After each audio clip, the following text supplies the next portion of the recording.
After St. Paul, Minnesota passed rent control, the values of apartments dropped 45% in 1 year.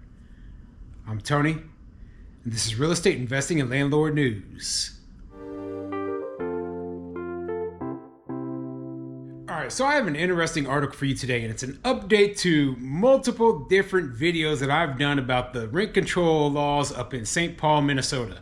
Now, I covered this law because St. Paul actually isn't that far away from where I live. I live in Omaha, Nebraska, so it's about a little over 5-hour drive to get up to the Twin Cities, right? And I've been there many times. So, knowing the area a little bit and, just thinking of how close this hits to home, it really kind of bothered me, okay? So I invest in Nebraska and I invest in Missouri because these places, they're landlord friendly. And I didn't expect to see, like a rent control law anywhere within the Midwest anytime soon. But you know what? Sometimes you get thrown a surprise every now and then. So, I don't want to see this sort of stuff spreading down to where I live, where I invest. And you know what? It's possible. It is possible. I mean, just recently, Kansas City passed a law saying that, hey, landlords in Kansas City, they have to accept tenants with Section 8 vouchers. Now, I didn't expect to see that either. But you know what?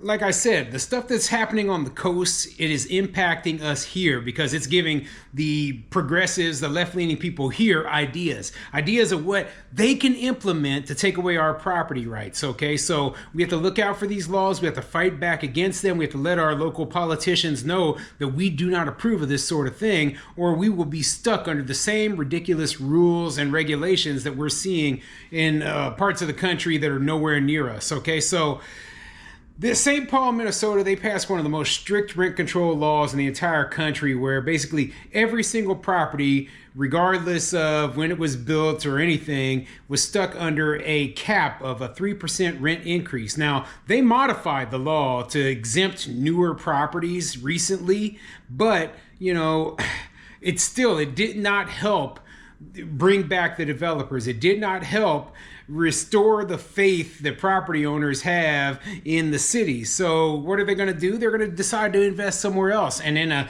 metropolitan area where one little specific city is the only place with a rent control law, you know what I would do? I'd be like, well, I'm just not going to build in that specific city. Yeah, I still want to invest in Minnesota, but maybe I'll invest in Minneapolis. Maybe I'll invest in, or, probably not Minneapolis, but maybe I'll invest in the suburbs. But, they're going to say, screw St. Paul. It's just not worth it, regardless of if you put an exemption out there for new property. What happens 20 years from now? All of a sudden, we're stuck under this law when if I just build in the little suburb right next to St. Paul, I'm never stuck under that law. So, what is my motive or incentive to invest there? There's none. There's absolutely none. So yeah, and not only that, but this isn't actually going to help the renters, the tenants, the people who need affordable housing in these cities. They're not actually helped because the people who get a rent control place, they will just live there way longer than they need to, right? The number of housing units goes down. So basically people are going to have a hard time. The newer people who want to find housing in the city are not going to be able to find it. They're going to have to go to a place where they're going to have to pay market rents. They're going to have to go to that suburb where the new construction is because that's the only place where new housing is going to be available. It's like they don't understand that these are the consequences of rent control laws, okay? They just don't understand this sort of stuff, regardless of how many times it happens over and over and over again. They just put their blinders on. No, this time it's going to be different. This time with our law, our socialist policy is going to be different. Well, no, it's not. It's the exact same thing. It's going to have the exact same consequences as before. So before I get into the article, go ahead, hit the like, subscribe button, maybe leave a comment down below. Let me know what you think. So, are you surprised that property values declined by 45% due to this rent control law? Okay, I'm not surprised one bit. Okay, these properties are valued based upon the rental income, and if you don't have the ability to increase the rental income, you just basically destroyed the values of these properties, and that is awful for landlords who bought in at a high price because their properties were devalued. And you know what? they could lose everything. So anyway, I'm going to get into this article, let you know what it says. This article is coming from twincities.com, and it says apartment values plunge as Twin Cities developers face tough regulations and high interest rates. Yeah, and that is one of the consequences of higher interest rates as well. But believe me when I say that the driving force behind the property value decline, in case of St. Paul in particular, is the rent control law. As president of the Greater St. Paul Building Owners and Managers Association, Tina Grossman keeps a close eye on the fate of large office buildings in downtown St. Paul, including conversions to residential apartment buildings.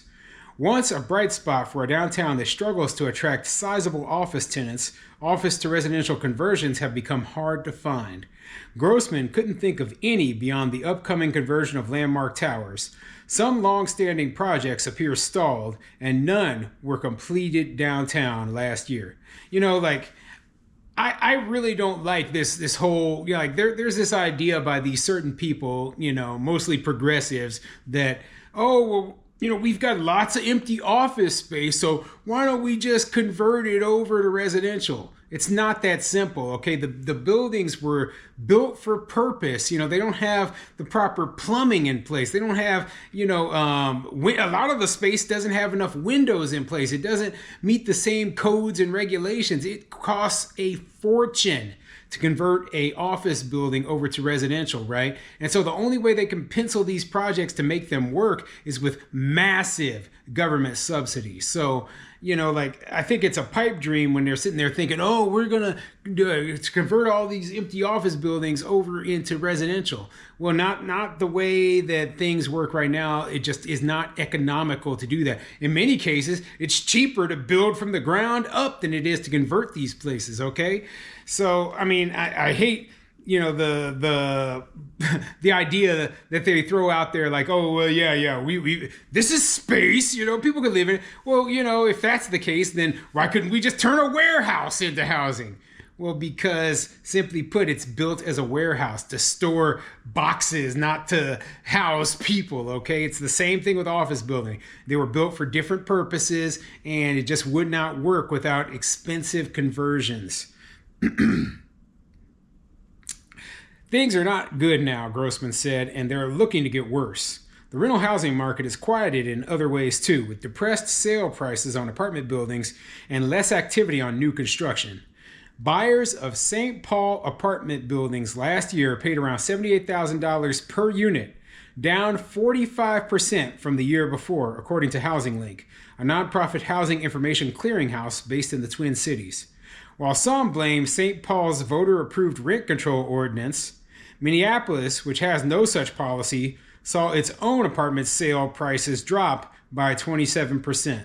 Yeah, and like I said, some of this has to do with rising interest rates, but keep in mind that Minneapolis also is looking at passing a rent control law, okay? Now, they didn't end up passing one, but they were looking at it, and maybe part of the reason why these apartment values are going down in Minneapolis has to do with the fact that, hey, it's still very difficult to start new construction, very expensive, and there's a lot of just anti-business, anti-development policies in place within that city, within both of these cities, okay? And developers are like, hey, no, we're going to go out here. We're going to build in the suburbs. And, that's what they don't realize is that the suburbs, it's so much cheaper just to build on an empty field than it is trying to redevelop land or buy expensive plots of land within a city. Okay, I'm not a developer, right? But I've studied this sort of stuff because I considered,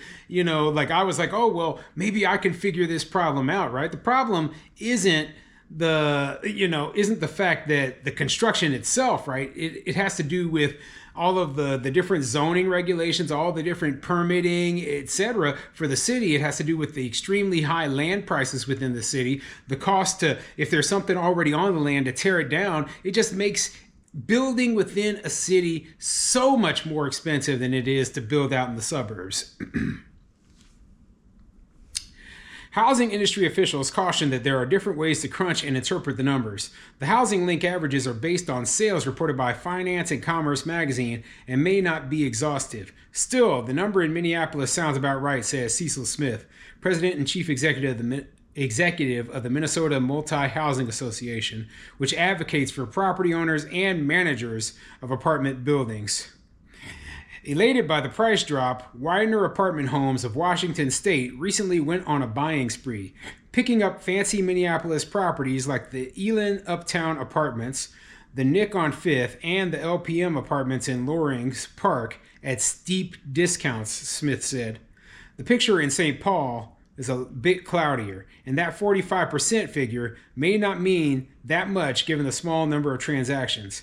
I would be concerned about the sample size, Smith said. I'm just not aware of large institutional transactions in St. Paul. And you know what? Large institutional buyers are avoiding the place, okay? Specifically because of the rent control law.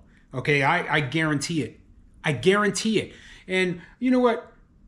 When I talk about this law, keep in mind, this doesn't apply just to large institutional investors. This is applying to small mom and pop landlords just as well. You know, it hurts everyone. It hurts, it just pisses me off. This law pisses me off because it's like they didn't think ahead. They didn't think ahead of what the impact would be on investment. Okay, do you want people to be landlords in your city? Do you want there to be new housing in your city? Well, you're only looking out for your own best interest when you pass a rent control law like this, okay? You're saying, I live in a place right now and I don't want my rent to rise, and you don't ever think about, well, what if I have to move? What if my son or daughter, once they grow up, they need to find a place? You don't think about that sort of stuff. What about the people who want to move into the city? You don't care. That's the honest truth. And that's something I've noticed about people under socialist policies, right? They don't care about anyone else except for their own personal benefit. They're not looking at, hey, what is actually best for the city? What is best long term? What is the future plan? They just see, hey, I get my benefit right now. That's good enough. I don't care who's paying for my benefit as long as I get it. So, I'm very, very against socialism, right? And rent control itself is the epitome of socialism. But anyway, I'll put a link to this article in the description down below. You can read the rest of it, but just be known that, their rent control policy up in St. Paul basically destroyed their entire real estate market.